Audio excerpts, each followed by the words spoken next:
At UMC, access to your health care is only a call away. Dial 74-NURSE for free, instant medical advice from experienced and trusted UMC nurses, 24 hours a day. Learn more at umchealthsystem.com.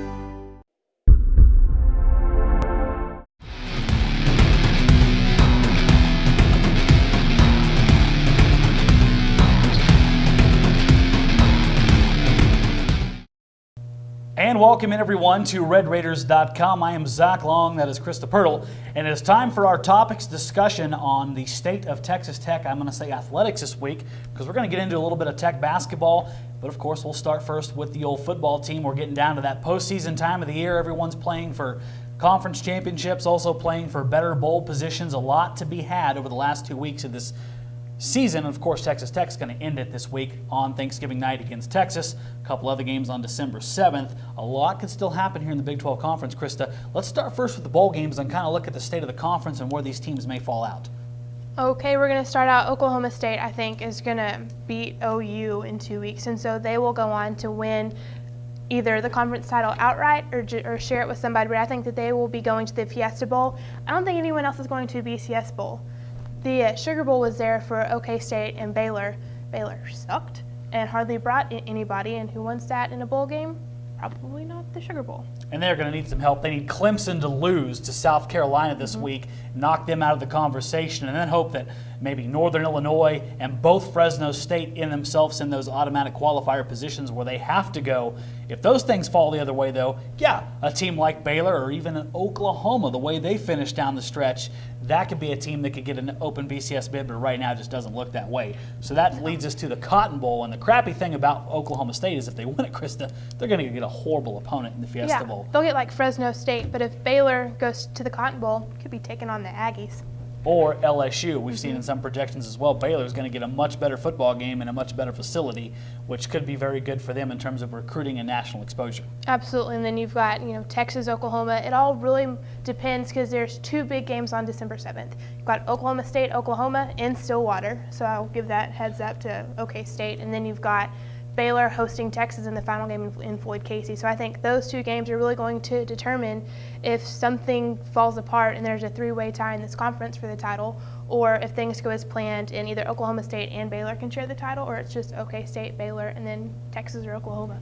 Yeah, a lot of things could happen. I think the Alamo Bowl, I think I said this on the UMC Health System AJ Media pregame show, Alamo Bowl loves Oklahoma. That's who they want. They would love to see possibly an Oklahoma-Oregon-esque matchup in San Antonio. Those folks down with the Alamo Bowl will take that with a smile on their face. The dark horse is Texas. You don't know where they're going to end up at. You've seen them as high as, the Buffalo Wild Wings Bowl, but if they lose to Texas Tech, the Red Raiders put a whooping on them, so to speak, and they go off with bad momentum, then the things are going to come out about, is this Mac Brown's final game as the coach of the Texas Longhorns? That could be a lot of uncertainty around that team, and a bowl game just may not take them because Texas fans may say, you know what, see ya. Not really that good of a year to go on a bowl trip. So they could slide. They could even slide down to the Houston Bowl. That's just the truth of it before it's all said and done. So for Texas Tech, Krista, they need a win.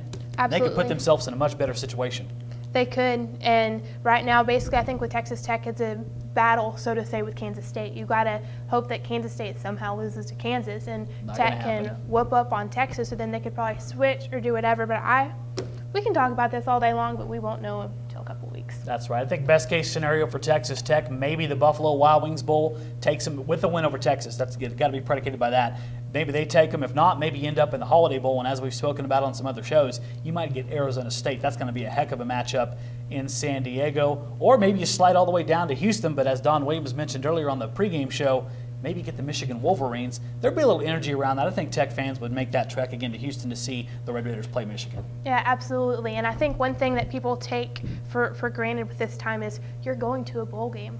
Like that's pretty awesome. much a big deal. You won 6 games in the regular season, more than 6 games. And so just if you're like, oh, I don't want to go back to Houston again, be pumped. You're going to a bowl game. You're playing postseason football, and that's a big deal. And if you're coming off a win over Texas, Cliff Kingsbury goes 8-5 or 8-4 in year number 1. That is a heck of an accomplishment for that program and that team, and you got to be pretty excited about their future. As for the Big 12 title, as you kind of mentioned before, it's really in the Cowboys' hands right now. Absolutely. They're the only team in the Big 12 that controls its own destiny right now.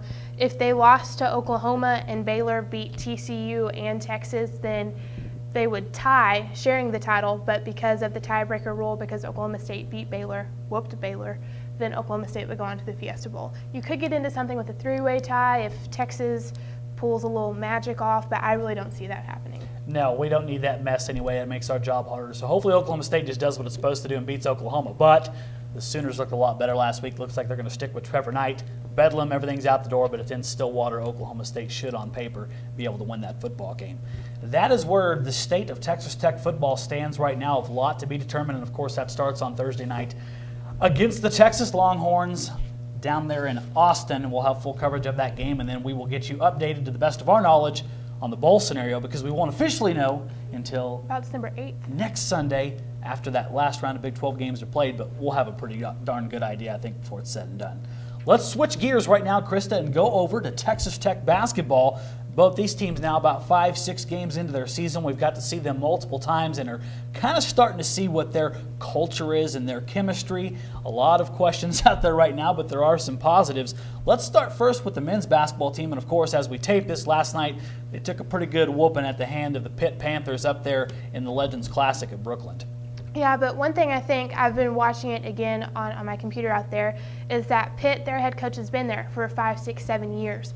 And this is Coach Smith's first year here. I think that program is kind of a foreshadowing of where Tech can be with Coach Smith's program. You watch him on the sidelines. He doesn't get all crazy angry, like, you messed up, what are you doing? You suck at basketball. He's like, hey, let me teach you from this moment. And I think we're not allowed to go to practice, but that's what he does. And so I think that mindset, that character of his has passed down to his team, and that's going to pay off in the long run. And if you've watched this team as a fan and sat in the stands, you have to admit they are more disciplined. This is a much better team than what they were the last 2 years. They're still going to take their lumps on the head. I'm not setting up a magical scenario here, but they're going to win some Big 12 games. I think that's a given. They've got a good starting five. It drops off a little bit after that. But Krista, it's not a point in this year where you got to get all depressed and downtrodden about the state of Tech men's basketball. Watch Robert Turner. Hello, he comes in, JUCO point guard, and he is averaging 11 points a game. And the thing with him is he gets everyone involved. It's my team, I'm the point guard, I will shoot. He's looking to pass the ball. If something messes up, he's talking to his guys, hey, instead of forcing this shot, I'm going to work to get you open, so let's try this. He talks to him on the court. I think that's big in a point guard, and you need that. Also, 4 guys on this team are averaging in double digits. You've got Jay Crockett leading with 13.8, Tolbert in there 13.5, and then Dusty Hannis comes in with 10, who's been shooting hot, struggling in Brooklyn a little bit. They need to get something going, but I really think that Jay Crockett has been able to take such a big step up because Turner has taken a load off of him. And I also think that Jordan Tolbert has really stepped up in his game as well, and he wants to be king of rebounds. If the team fails in that category, he's like, that's my fault, I need to get in there. So I really think that this team will grow and improve as the season progresses. Yeah, Jay Crockett really stepped up, and of course that's a senior season. That is the time to step up. You want to play at the next level, or you just want to go out with a bang to say you gave your most to Texas Tech basketball. And I think Jay's doing that right now, and that's a guy they got to consistently have performances from if they're going to make any noise to maybe get up to the middle half of the Big 12 Conference. And I think that's about the limit right now for Texas Tech. There's just some really good basketball teams. Iowa State looks tough. Baylor looks good. And then, of course, Kansas and Oklahoma State. Good Lord, Marcus Smart. Who wants to play them? No one does right now. I know they want to play each other. We're looking forward to a couple regular season games between the Cowboys and Jayhawks for sure. But as for Texas Tech, one game at a time mentality for that team, and if they can just get better, they could be in the conversation to be in the middle of that conference come the end of February. Over now, Krista, to the Texas Tech women's basketball team. Of course, the Lady Raiders, year one under Candy Whitaker, and they've had some high moments, and they've also had a low moment or two. This team has some issues. I don't think anyone is going to deny that, but they've seen some bright spots from maybe places they didn't expect it. Absolutely, and one thing that this is going to be a year for her to build her base, to say, hey, this is what I want, this is what I'm looking for, these are the plays I run, this is the defense I want to do, let's get on the same page. It's not going to turn around this year, I don't think, and everyone knows that, but I think the big key spot for them has been Marina Lizarazu. Say that with me. Lizarazu. It's a fantastic name. Once you learn it, it's fun to say. Yes, absolutely. Or call her Steve Nash. That's easier. She is a pass-first point guard who's also averaging 10 points a game, leads the Big 12 in three-point shots, is second in the Big 12 in field goal average. She's been shooting, but she hardly shoots in practice. She loves the behind-the-back pass. She had a little behind-the-back layup earlier. this season, but also you've got Minta Spears, who comes in as a three-point shooter. She's a leader on this team. She's very vocal. She wants to get things done. And then Amber Stinkin' Battle, 18 points a game. Good Lord, is she athletic. One of the best athletes I think I've seen during my time covering Texas Tech women's basketball. The girl's a freak. They should get her on the volleyball team. She can get a hold of the rim when she jumps. That's yeah. how athletic this girl is, and they've used her on backdoor cuts, lob plays. She's someone that they need to keep having step up in these games if they're going to make any noise in the Big 12 Conference. Absolutely, and in the last game against Grambling State, they had a 3-point lead after opening up almost a 20-point lead in the first half. Grambling cut it down to 3, and then Amber gets the ball on their end, drives the entire way, goes through like 4 people to make the layup and get fouled, and then from there she just kind of carried the team. She said, hey guys, we're not giving up. This is it. We're taking the lead and we're going. And from there, they went on to an 86-68 victory. And they got to have kids like that step up, because let's be honest with ourselves here. There is no depth on this roster. And if their big girls get in foul trouble, which they've shown an ability to do so far, and their big girls aren't top notch when you look at the rest of the Big 12 Conference. There's only 3 of them. There's only 3 of them. And if they get in foul trouble, which they have a few times already, they may take some lumps in the Big 12 Conference against some of these superior opponents. Absolutely. And they also need to be more physical down low. Not physical as in posting up like this, because that's a foul, but physical. Catch the ball here, hold it where it won't be knocked away. Go up strong. Pivot, look for the open player. I think the forwards really need to work on that, but also you've got a lot of guard play. Right now they're working on defense. That's a low point for this team, working on rotations, communicating.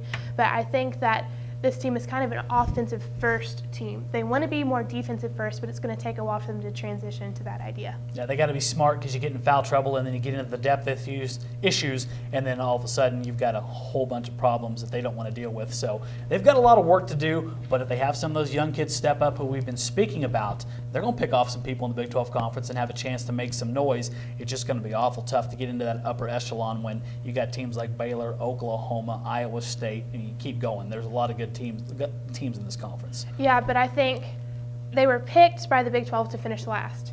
No. I think they can beat TCU. I think Kansas State lost Brittany Chambers and a few other key players in that program, and so I think that they could possibly jump K-State to finish, 7th, 8th in the conference.